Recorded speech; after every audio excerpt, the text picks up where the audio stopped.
I went into one of these little villages, and so there's kids playing, and as we got in the Jeep to leave, I was waving to them, right, as we were going, and there's 3 kids running after the Jeep, and so I wave a little faster. Now there's like 5 kids, so I get like both hands going. Now there's like 30 kids, so I'm like, and I lean over to the driver, I say, what's the deal? And in America, this means hi. In Uganda, this means follow me.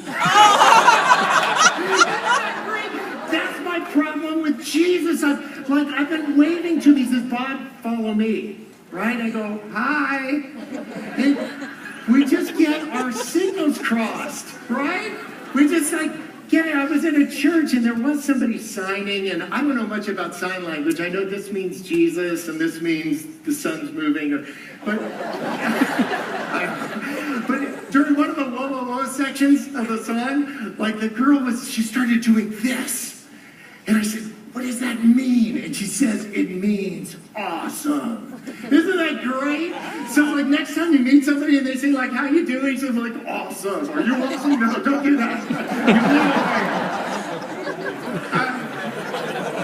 When we get our signals right, we all want to lead strong, but we end up getting our signals wrong from time to time. That's my problem. As a lawyer, I'm terrific at memorizing stuff. And so in this idea of leadership and the kind of leadership that Jesus demonstrated was so magnetic to me. And so I started memorizing all this stuff about Jesus. Because I'm like great at it. Like I memorized his mom's name and his wedding he went to, and I could tell you how many boats were on the lake, right? And if I didn't know, I'd make it up. I'm a lawyer. So I memorized all this stuff, and I went to all these Bible studies, and I memorized more stuff.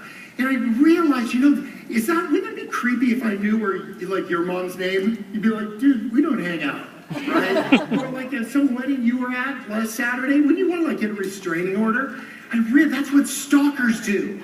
They find out all this information, all these facts.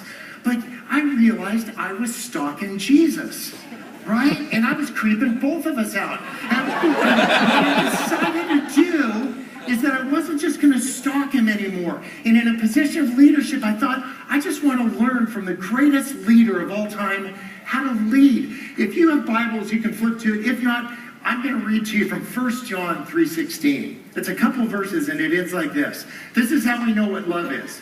Jesus Christ laid down his life for us, and we ought to lay down our lives for our brothers and sisters. If anyone has material possessions, sees a brother or sister in need, and has no pity on them, how can the love of God be in that person? Now listen up.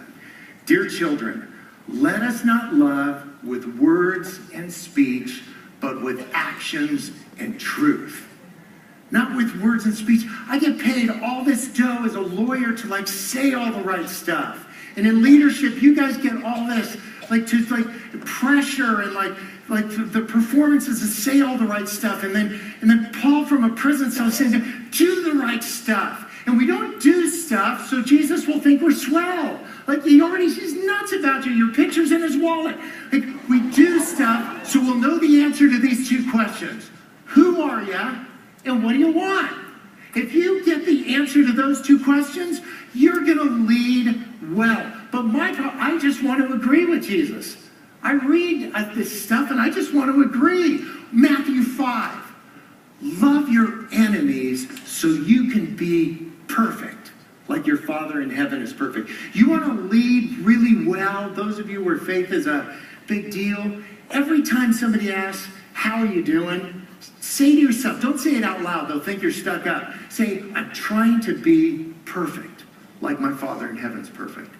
It'll change your world. I'm trying to be awesome. I want to move